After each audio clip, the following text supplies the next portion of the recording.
Time to get a feel as to what's going on in the farm fields. Joining us for that is Fred Seaman. He's an Ag Research Director at CME Group, here with the Ag Barometer. Thanks for coming on the show. Thanks for having me. A big turn of events. Farmers are becoming very concerned about the tariff talks here.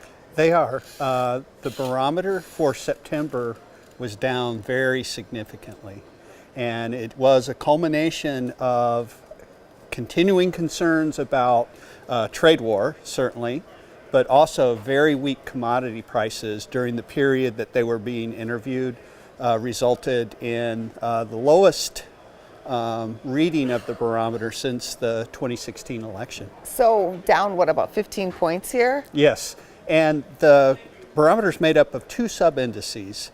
Expectations for the future, that was down, and it's really the trade war that's been putting pressure on that.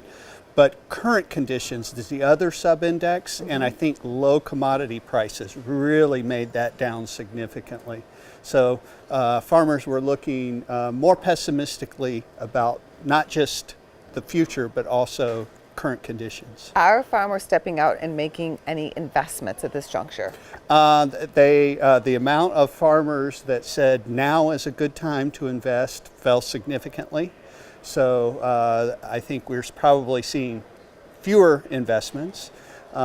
Another thing that came out of this survey, farmers were asked if they were planning to store more soybeans than what they would have normally.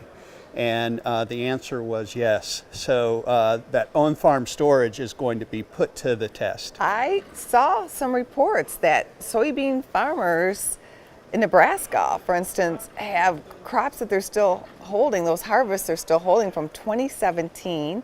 And then there was a kidney bean farmer in Wisconsin talking about a similar situation, sitting on a lot of harvest, not selling it in the market. Yeah, well, you know, one of the things that's really good is that farmers over the past decade or so have increased significantly the amount of on-farm storage that they have.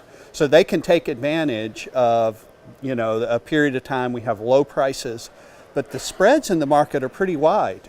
So I do encourage any producer that might be watching this to, if they're planning on storing commodity, to make sure they speak with their broker or someone, make sure their storage hedges are in place, because the market is paying them to keep that in storage. What about government subsidies? What's happening there? What's the update?